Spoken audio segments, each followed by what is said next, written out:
Bonjour et bienvenue dans ce temps de parole, un temps de parole consacré à l'avenir de Mayotte, puisque on l'avait déjà évoqué avec Sarah Moussoun, on évoque cette association Air et Dôme, République et Développement en Outre-mer, avec son président Max Dubois. Samuel. Max Dubois, bonjour. Bonjour, bonjour. C'est un plaisir de vous recevoir parce que vous étiez venu à Mayotte il y a quelques mois pour prendre la température du territoire, le découvrir. Pendant la campagne d'Emmanuel Macron, vous étiez coordinateur Outre-mer. Aujourd'hui, on ne parle pas de politique, on n'est pas là pour ça. Vous êtes président de Air et Dôme, puisque depuis que Emmanuel Macron a été élu, vous avez monté une association, Air et Dôme, République et Développement Outre-mer. Qu'est-ce que c'est que cette association? On va reprendre le sujet dès le début.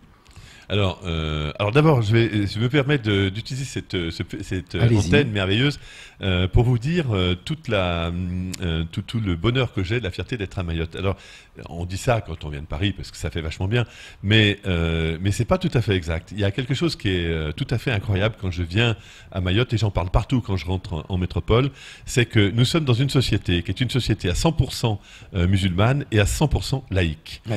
Et c'est un exemple pour la France entière. Parce qu'on se pose des tas de problèmes en France sur les musulmans, mais il n'y a pas de problème de musulmans, parce que regardez ici, c'est juste merveilleux. Puis alors une chose, alors je félicite les Mahorais, je dis bien les Mahorais, les hommes, parce que leurs femmes sont merveilleuses.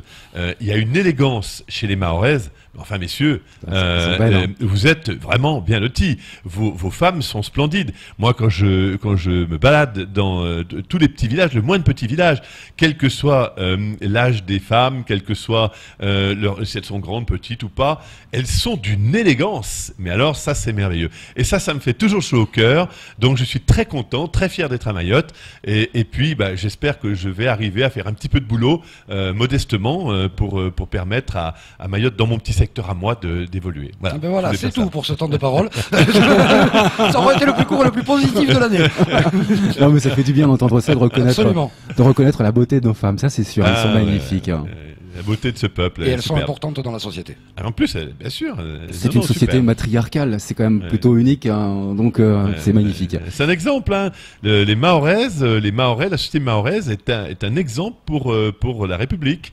Et moi, à chaque fois que j'ai l'opportunité de rencontrer Emmanuel Macron, je lui dis, écoute, voilà, ce peuple est merveilleux. Et, voilà, donc, et il me fait toujours le petit clin d'œil qui tue. Comme ça. Et je viendrai, j'irai. J'espère en tout cas. En attendant, Air et Dôme, cette association, quelle est sa vocation? Alors, la vocation d'Air et Dôme, c'est une vocation incroyable. C'est, nous voulons, aujourd'hui, nous prétendons lutter contre le chômage de masse dans les Outre-mer. Bon, pourquoi? Parce qu'évidemment, il y a 350 000 chômeurs répertoriés. Ça, c'est selon la police, comme on dit. Après, selon les organisateurs, il y en a évidemment beaucoup plus, parce que ça inclut pas l'économie informelle, c'est-à-dire publiquement le travail au noir, et dont il faut parler. Moi, je suis là pour parler de tous les sujets, il n'y a pas de tabou. Ça fait 23% quand même de chômeurs, par rapport versus 9% quand on est en métropole. Donc, ça fait vraiment beaucoup, ça fait à peu près 3 fois plus. Et à Mayotte, alors là, c'est le pompon, puisqu'à Mayotte, répertorié, toujours, 27%, donc c'est considérable, alors que nous savons tous que c'est infiniment plus. C'est 64,5% de la population en âge de travailler qui n'a pas d'emploi. Mais bien sûr. Donc c'est énorme. Alors, bon, moi je me suis dit, qu'est-ce que je peux faire? Je viens de la société civile, j'avais accompagné Emmanuel Macron parce que je suis un grand amoureux des territoires d'outre-mer, et puis aussi parce que je suis un républicain, voltairien, et que autant je sais qu'on a à peu près partout l'égalité, la fraternité, on a à peu près partout la liberté, mais l'égalité, on l'a pas, clairement on l'a pas. Donc, et un des premiers, évidemment, problèmes, c'est le problème du travail. C'est que quand les gens n'ont pas de boulot, le chômage, c'est la verrue mère. Derrière le chômage, j'entendais ce matin une nouvelle terrible que vous avez annoncée, avec cette dame représentante des parents d'élèves qui est venue dire son désarroi. Bon, quand une société est malade, elle est malade essentiellement parce qu'à la base, les gens bossent pas. Donc, quand il n'y a pas de boulot, les gens sont désœuvrés, évidemment. On comprend pas pourquoi on est laissé pour compte, on est sacrifié, la violence monte. Donc le chômage, c'est la verrue mère. Voilà pourquoi Air et Dôme s'est attaqué à ce problème-là. Comment s'attaquer à ce fléau? Comment? Alors, écoutez, là déjà, je vais vous dire quelque chose. La phrase que je vais vous dire maintenant, là, c'est pas un non-sens. Hein. Ouais. Je vais vous dire, on ne réglera pas le chômage dans les Outre-mer, donc à Mayotte, en créant des emplois. Voilà. Oui, ça vous fait bizarre. Je vois vos yeux. Là, je suis sur le cul, là. Expliquez-moi ça. Ça, c'est pas une image, par contre. Voilà. Hein, donc, on ne réglera pas le problème du chômage en créant des emplois. Ça, c'est pas possible. Alors, pourquoi? C'est pas une plaisanterie du tout. C'est très important ce que je vais vous dire là. Enfin, je crois que c'est très important. Parce que des emplois, on essaie d'en créer dans les Outre-mer depuis, allez, remontons à 1946, puisqu'on date à ce moment-là, évidemment, la loi qui a fait que nos colonies sont devenues des départements d'Outre-mer, et on fabrique des emplois. On se dit, bon, alors, les emplois jeunes, les emplois machin, les emplois trucs, il y a plein d'emplois. Y compris d'ailleurs les emplois aidés. Hein, vous voyez. Mais tout ça, ça correspond à rien parce que vous avez bien vu que depuis toutes ces années-là, le chômage ne fait que progresser dans les Outre-mer. Donc si la création d'emplois était la solution au chômage, ça se saurait depuis longtemps. Donc c'est pas le cas. Par contre, regardez, dans la sémantique, c'est important les sémantiques. Quand vous allez quelque part dans des zones industrielles, comment elles s'appellent les zones industrielles? Elles s'appellent des zones d'activité. Là, ça commence à me plaire un peu mieux. C'est pas des zones d'emploi. On n'appelle pas ça des zones d'emploi, on appelle ça des zones d'activité. Donc ça veut dire quoi? Je lève le petit voile là que j'ai mis pour vous interpeller ce matin et que nos téléspectateurs comme ça soient un peu choqués peut-être parce que je suis en train de raconter. C'est de dire que au fond, il ne faut pas créer des emplois, il faut créer de l'activité. Attention, c'est pas pareil, c'est pas un synonyme. Hein. Créer des emplois, c'est décréter demain matin qu'il y a des emplois aidés, qu'il y a des trucs et des machins.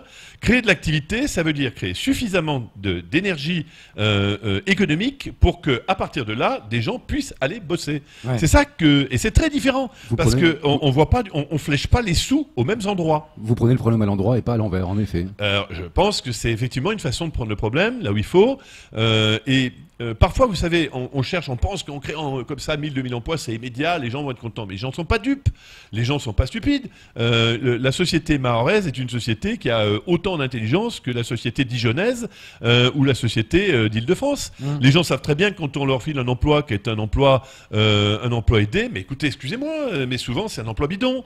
Voilà, donc moi je suis pas là sur votre plateau ce matin pour vous raconter des conneries. Je suis là pour essayer de vous dire les choses comme je pense qu'elles sont.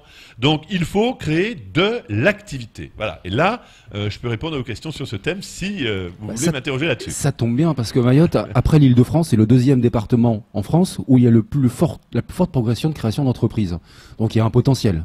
Il y a un vrai potentiel. Mais voilà. Ça ne se traduit pas, par contre, on a un des plus forts taux de croissance économique qui ne se traduit pas en emploi. Exactement. Mais voilà, je veux donc créer de l'activité. Je m'adresse à Eredom et que peut faire Eredom pour moi ? Alors, déjà, je vais répondre à votre statistique. Effectivement, c'est très encourageant de voir au cours de l'année 2016, il y a eu effectivement beaucoup d'emplois beaucoup d'entreprises qui ont été créées, beaucoup d'activités créées, ça c'est pas mal.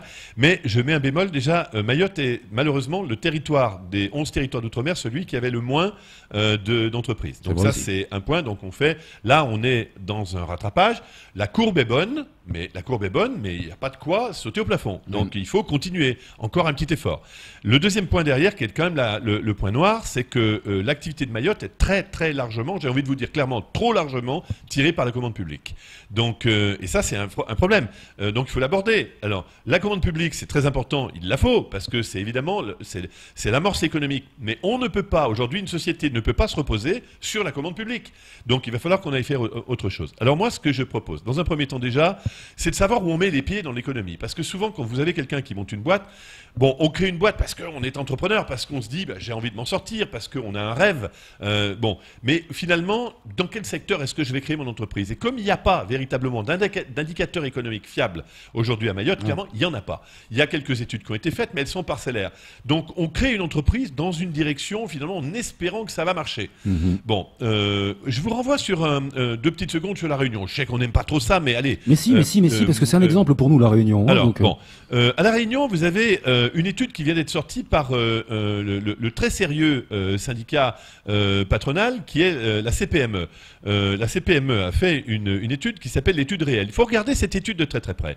Qu'est-ce que dit cette étude? Cette étude, elle flèche à peu près 50% des codes APE, c'est-à-dire de style d'entreprise, pour les gens qui nous écoutent. La carte d'identité des entreprises. Voilà, les cartes d'identité des entreprises, en les séparant par métier, en disant, lui, il est dans la pêche, lui, il est dans l'agriculture, l'autre, il est, par exemple, dans le domaine par exemple, de l'immobilier, que sais-je encore.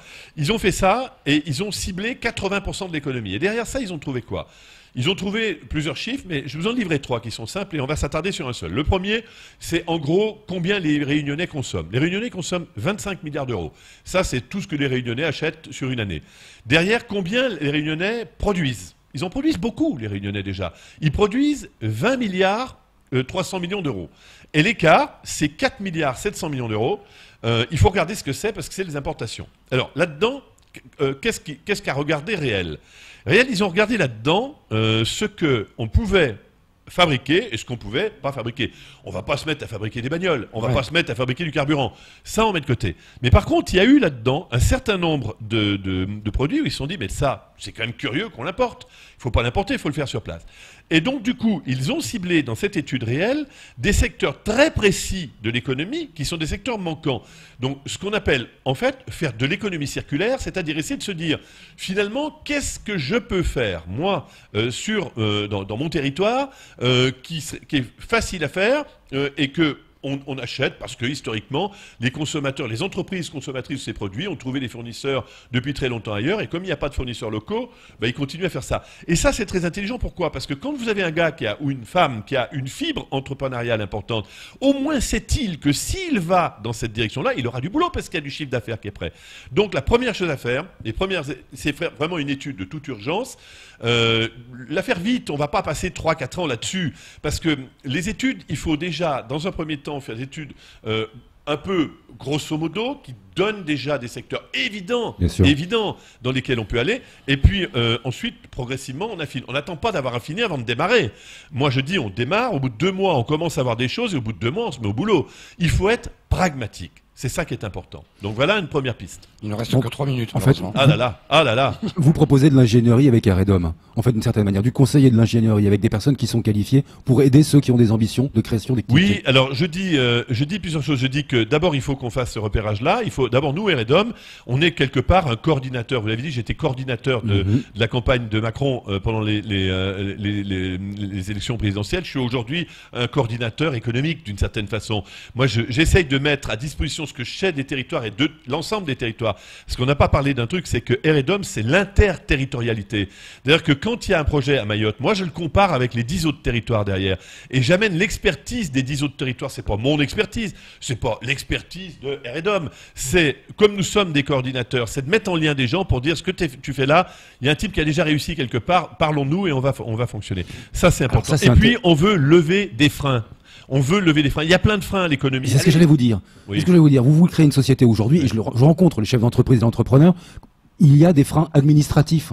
Vous voulez construire un truc, vous allez devoir rencontrer l'ADAL, la mairie, et ainsi de suite. Ça n'avance pas. Nous sommes emmerdés. Il y a vraiment des innovations qui peuvent être lancées qui ne le sont pas à cause de ces freins. Oui. Alors bon, vous avez cité l'ADAL. Ok. Effectivement. Alors moi, je veux pas stigmatiser l'ADAL. L'ADAL sont des fonctionnaires extrêmement compétents qui font un travail. Ils sont chargés de ça. Mais effectivement, l'ADAL doit être aujourd'hui vécu et par l'ADAL et par les porteurs de projets comme étant un partenaire et pas un empêcheur de tourner en rond. Parce que bon, on peut pas bloquer l'économie parce que effectivement, alors je suis caricatural évidemment, mais enfin bon, c'est très important de protéger le lézard ou de protéger le hérisson, c'est très important. Mais c'est aussi très important de donner à bouffer aux gens, quoi. Donc il faut développer l'économie. Moi, j'appelle aujourd'hui les gens de l'ADAL à discuter vraiment avec nous, mais à discuter aussi avec la responsabilité que porte chacun des acteurs économiques. Et qu'elle le veuille ou non, l'ADAL est un acteur économique. Parce que quand elle prend une décision, quand elle décide de freiner un projet parce qu'elle le freine, parce qu'elle pense qu'elle doit le faire, l'ADAL ne sont pas des gens qu'il faut stigmatiser en pensant que ce sont des emmerdeurs. C'est pas du tout ça, ce sont des gens extrêmement compétents. Mais je pense qu'il faut qu'on se parle plus entre l'ADAL et l'ensemble des porteurs de projets, parce qu'il faut à la fois que les porteurs de projets respectent infiniment les attendus de l'ADAL qui porte, elle, des obligations gouvernementales et le bien vivre ensemble et le respect des territoires, mais il faut également que l'ADAL comprennent, elle aussi, que quelque part, il faut laisser aller cette économie, il faut la réglementer. Mais on ne peut pas bloquer des projets des mois et des mois et des mois, ou alourdir des projets avec des coûts très élevés parfois. Les études, c'est bien de les faire parfois sur des études techniques quand même. Mais je vous ai dit, l'étude qu'on doit faire sur l'économie, elle est aussi importante. Il ne faut pas prendre tout le fric pour le mettre parfois là où moi j'ai le sentiment qu'il y a quand même de temps en temps un peu d'exagération. Clairement, je le crois. Merci beaucoup Max Dubois d'être venu vous exprimer sur ce plateau. Si vous êtes disponible, on vous garde jusqu'à 8h30. Bah écoutez, pourquoi Parce pas. qu'il y a beaucoup d'autres sujets. C'est trop intéressant, on va bousculer le programme pour que vous soyez avec nous, vous avez encore plein de choses à dire, j'ai plein de questions à vous poser. Par contre, j'accepte avec bonheur. C'est tout pour ce temps de parole.